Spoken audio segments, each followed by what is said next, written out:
What's going on, everyone? It's Adrian from Draft Diamond. We're back with another picks video. Now, in this video, I'm going to go over the main FanDuel slate. We got a nice little 4-game slate tonight. If you guys know me, you know I love 4 to 6 game slates. And before I do that, I want to give another huge shout out to Curdy Jacks. If you watched my video on Thursday, you would have saw I shouted him out on Thursday because he won the main FanDuel slate on Tuesday. The Tuesday NBA shot won $20,000. And then the same exact day that I gave him the shout out, he won it again, another $20,000. So he took it down two times in 3 nights. Using the Sims tool, by the way, for both of those lineups. So huge shout out to Curdy Jacks. But yeah, let's go ahead and get into the slate tonight. So I'm going to structure this video the same way I structured my last video. I'm going to go team by team, go over all the different players for each team. Then I'm going to run 150 lineups using the optimizer and kind of look at the exposure for all the players using the optimizer. And then I'm going to run 150 lineups with the Sims tool and look at the exposures that way. So let's go ahead and take a look at the questionable players tonight. You've got Tatum and Mobley, so pretty big names and pretty significant questionable players. So keep an eye out for that. The Tatum news should get settled before 7 p.m. Eastern time. Not so sure about the Evan Mobley news. When I kind of go over each team, I'll go over different angles to take if any of those players miss the game. All right, but let's go ahead and take a look at the first game. You got Atlanta at Charlotte, two pretty bad defenses. So you got Trae Young sitting there at $9,600. But the more popular play tonight is going to be LaMelo Ball, who he's going up against with no Miles Bridges. So yeah, Trae Young at $9,600. Maybe in a few lineups you fade LaMelo for Trae Young, just in case Trae Young has a much bigger game. But I'm not going to go too crazy with Trae Young tonight. Then you got Okongwu. He's a pretty popular play with the optimizer. He's on a pretty good stretch recently. He's averaging 40.44 over his last 5 games with no Clint Capella. So yeah, he's a guy that gets picked up by the optimizer a lot. I do think he's potentially fade worthy. Dyson Daniels is another guy that gets picked up by the optimizer. They all have pretty good matchups going against Charlotte. Charlotte's a little bit better against opposing guards than they are, forwards and centers. But still a pretty decent matchup because between the two teams, it should be a pretty high scoring game. But you actually got a lot of value on the Hawks. So what I would do is I would play around with different combinations of Hawks players. Make sure I don't have any more than 3 players from the same team, though. And that's actually a rule. You could come over here and you could check this box right here, maximum of 3 players from the same team, just to make sure you don't have, so many players on the same team. It's highly unlikely that 4 players from the same team go off. But yeah, the optimizer ends up picking up a lot of these guys if you run 150 lineups with the optimizer. So let's go ahead and take a look at Charlotte now. You got LaMelo with no Miles Bridges. He's going to be a very popular play. Like I said earlier, you could potentially fade him. Daquan Jeffries is another popular play tonight with no Miles Bridges. He's gotten 30-plus minutes in each of the last 4 games, and that was with Miles Bridges. So Daquan's going to be very popular. I'm going to make sure that because there's not really any players tonight who are just like overwhelmingly great value. So I'm going to do a global exposure cap tonight of 70%. So I'm going to make sure none of these guys are in my lineups more than 70% of the time. Then you got Diabate at $4,100, who gets picked up by the optimizer actually in the number 1 lineup. He's a guy who's worth fading because he's not getting that many minutes. So I'd be very careful with Diabate. One guy I like as a potential sleeper is Josh Green at $4,100, especially with no Miles Bridges tonight. He's got a pretty good matchup. Atlanta gives up the 26 most fantasy points to opposing guards.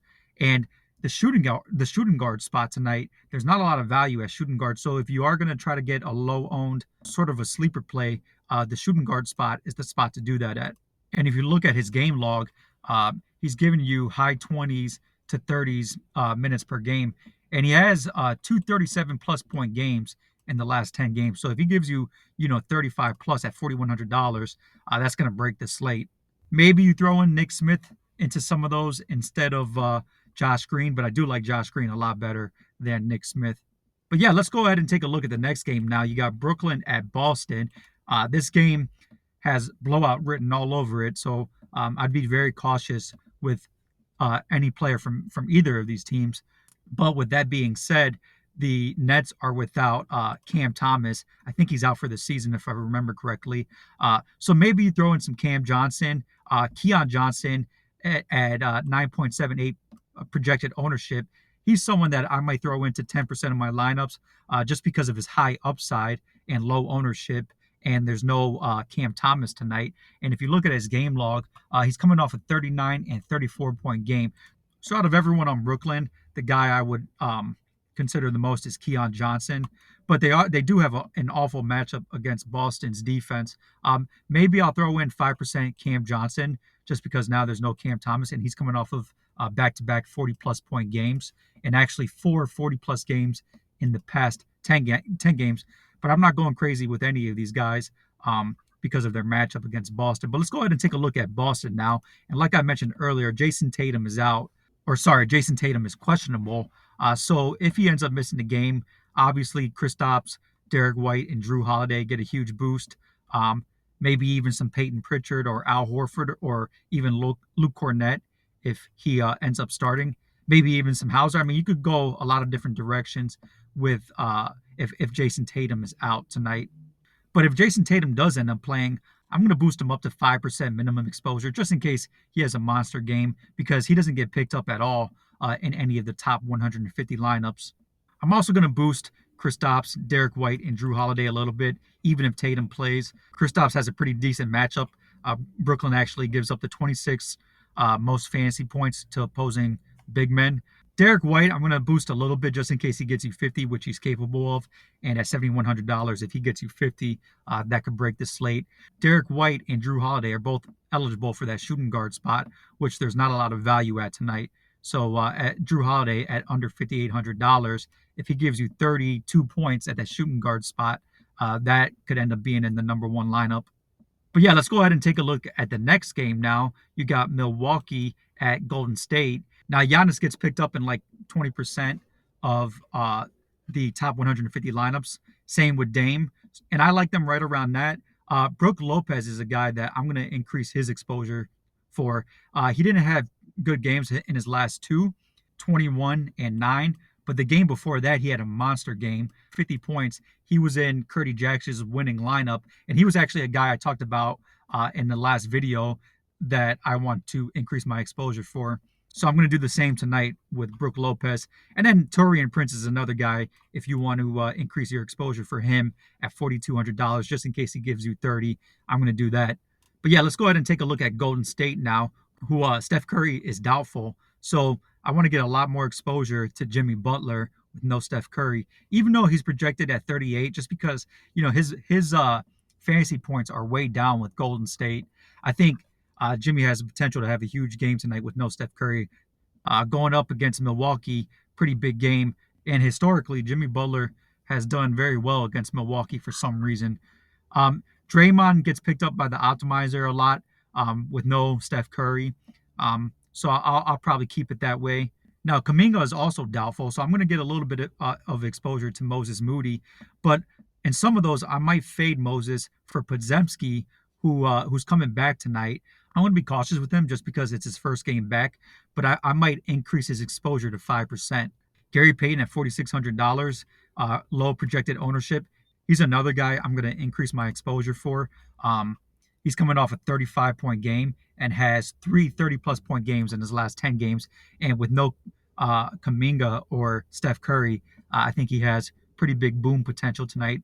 Quentin Post's minutes are down the last 2 games. Maybe his minutes go back up tonight, but I'm going to be cautious with him. But let's go ahead and take a look at the last game. You got Cleveland going up against the Clippers. And like I mentioned earlier, you got Evan Mobley, who's questionable. Now, that game doesn't tip off until 10:30. Hopefully, we get the news before 7 p.m. Eastern time. But if we don't get the news, I'll tell you my plan, what I'm going to do later on in this video. But as far as Cleveland, there's not a whole lot of value going up against the Clippers, who are pretty good defensively. Now, if Mobley does miss the game, I'm going to make sure I get a little bit of Jared Allen and DeAndre Hunter at $5,300. I think he has some pretty good potential. He'll probably end up getting the start. Not crazy about Donovan Mitchell, but I'll still throw him into 5% of my lineups just in case he has a monster game. Same with Darius Garland, $7,700. He could easily get you 50. Um, Although I don't expect it against this Clippers defense. So I'm not going to go too crazy with any of these Cleveland players, but I am going to make sure that I do get at least 5% of DeAndre Hunter, even if Mobley is still questionable before lock. And then let's take a look at the Clippers now. You got James Harden at $9,700. He's on a pretty good stretch right now, averaging 54.8 over his last 5 games. But he's going up against the number one defense against opposing guards. So I'll be very careful with James Harden tonight. Plus, you got better value in guys like Trae Young, who's a few $100s cheaper, as well as LaMelo Ball with no Miles Bridges. So I'm not crazy about James Harden. Kawhi Leonard, on the other hand, is on a pretty decent stretch. He's averaging 42.8 over his last 5 games. And believe it or not, Cleveland, even though they're a great team defensively, they're dead last against opposing forwards. So I'm going to make sure I get a little bit of exposure to Kawhi. Zubac, he's on a great stretch right now, but they increased his price to $8,000, and he's going up against a great team against opposing centers. So no one else I really like on Cleveland, on the Clippers rather, and they're pretty healthy too. So there's not a lot of value with any of these guys. Now, as promised, I'm going to go ahead and run 150 lineups to see what kind of exposure we get. And I actually ran it already. So let's come over here to last run, and that'll bring it up. And as you can see, 98% LaMelo Ball. So like I mentioned earlier, maybe do a global exposure cap of 70% if you're using the optimizer. If you're using the Sims, you'll see that you won't have any players that are this high. And I'll show you the exposure using the Sims later on in this video. Then you got Dyson Daniels, 88%, Daquan Jeffries, Okongwu, pretty high exposure. I don't know how to say this guy's name. Vit Krejci, 60% exposure. Diabate, 59%, so I'm going to cap him off. Then you got some Derek White, Trae Young, Josh Green, Niang, Dame. You don't get any exposure to Jason Tatum, and Jimmy Butler's only at 4%, so I'm going to make sure I increase their exposure. And actually, I already went through and edited exposure. So if you come over here to templates, you'll see what I did. I did a global exposure cap of 70%, just because I'm not really crazy about any specific player and their value tonight. Now that might change if Jason Tatum or Evan Mobley end up missing the game, but for now I like it at 70%. And actually, one thing you could do is, let's say you want to make sure that you have a global exposure cap of 70%, but maybe Tatum ends up missing the game, and you want to make sure that you get at least 80% exposure to Derek White or maybe Drew Holiday or maybe Kristaps. Well, you can overwrite the 70% global exposure cap. So I could put the global exposure cap to 70%, but then I could go over here and choose, let's say it's Derek White, and I could put him to 80%, and that'll overwrite the 70%, but it will still be 70% for everybody else. So that's a nice little tip for you guys. But yeah, so what I did is I increased Brook Lopez's minimum exposure 15%, Drew Holiday 15%, Jimmy Butler, make sure I'm getting him in 15%, Taurean Prince 10%, Derek White increased it to 10%, Gary Payton 10%, Kristaps 10%, Tatum 5% in case he plays, just because there's 0% Tatum, Cam Johnson 10% with no Cam Thomas, Moses Moody I made sure I increased it 10%, Keon Johnson 10%. Just because there's not a lot of shooting guards tonight. Diabate, I made sure I capped him off at 30% because I'm not crazy about him tonight. Mark Williams, 5%, just because he's coming off some monster games. Podziemski is coming back, so I made sure to get him in at least 5% of my lineups. So I have another window open here where I went ahead and ran it with those exposure settings. So let's go ahead and take a look at that. So as you can see, you got LaMelo. He gets capped at 70%. Dyson Daniels, 69%. Then you got Daquan and Okongwu, pretty high. And then you'll see some of these other guys. Jimmy Butler, 16%. Brook Lopez, 16%. Drew Holiday, 16%. And those are the guys I increased exposure for. Also, you'll see Jason Tatum. Now he's getting picked up in 7% of the lineups. But yeah, let me go ahead and save these lineups because I'm going to run them through the Sims tool. And let's call this 150 lineups with exposure modification. And that's a long title, but we'll go with it. And now let's come over here to the Sims tool. Let's go ahead and hit configure contest. We're going to keep it at 10,000 lineups, 25% to first place. All right, now let's hit close. Now let's come over here to import custom lineups, and you'll see those lineups that I just saved, and we'll say import selected lineups. And now it says 150 old lineups have been removed from the field, and 150 of your imported lineups have been added to the field. And now let's go ahead and hit simulate slate ROI. All right, so let's come over here and let's hit simulate slate ROI.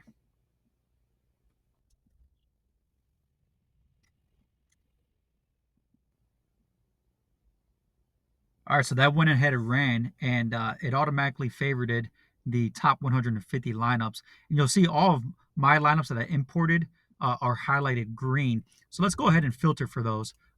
Let's filter for imported lineups. And wow, you'll see I did pretty good. It picked up like, I don't know, maybe 16 or so lineups from the 150 that I ran. And let's go ahead and take a look at some of these. So this one picked up Jimmy Butler, who I increased the exposure for.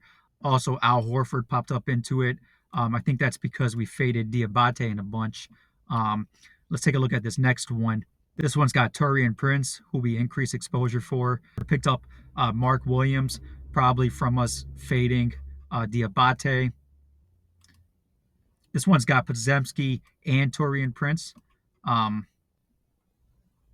This one's got Josh Green, who we picked up. This one right here, let's take a look at this one. It's got Brook Lopez. So you can kind of see what's going on here.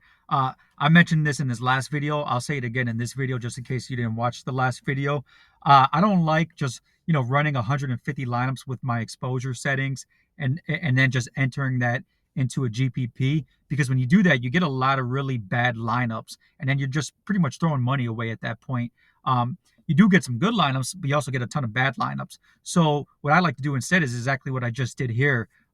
Run those 150 lineups through the simulator and only keep the ones that have high ROI. Now that that's done, let's go ahead and take a look at the player exposure here. And you'll see LaMelo Ball almost 80%, but you don't have anyone over 80%, which is nice.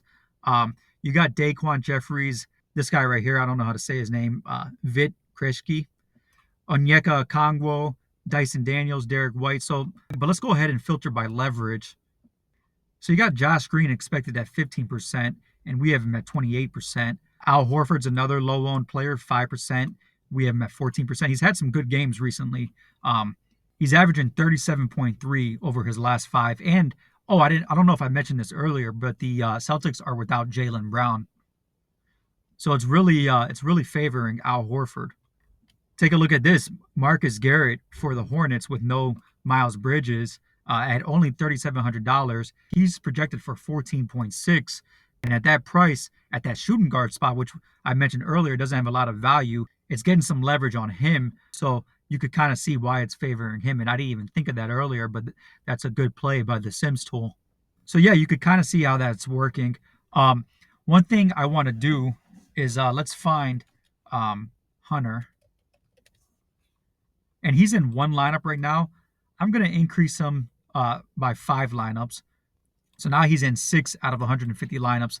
And I'm doing that just in case Mobley ends up missing the game. And the way I'm going to approach that is I'm still going to run the Sims business as usual before 7 p.m. And that game doesn't start until 10:30. Hopefully the news is in by 7. If not, then hopefully the news is in by 10 p.m. because you got the Golden State game that starts at 10 p.m. So hopefully the news is in by then. And what I'm going to do is I'm just going to do a late swap before 10 o'clock p.m. And when I do that, you might end up with some duplicate lineups, because what the late swap does is it just takes the players who have already played and it locks them in, and then it builds a lineup around them. So you might end up with some duplicate lineups. So what I'm going to do is I'm going to look for duplicate lineups that have pretty high projections. In FanDuel, you'll be able to see, what lineups kind of have the potential to hit big by that time, because it'll already be 10 p.m. and those early games will basically already be done. So let's say I have, 2 lineups that both have a really high projection. Maybe it's projecting for over 400 points. And I realize they have really high potential. And both of those lineups have maybe Moses Moody in. And what I'll do is I'll take one lineup with Moses Moody and I'll swap him out for maybe Podzemski, and then the other lineup I'll keep Moody in, or maybe Gary Payton. And now I'm playing two different angles. I have more of a chance of that last remaining player hitting. So that's kind of a way I like to approach that. But anyways, that's all I got for today. Let me know what you guys think, and good luck to everyone tonight.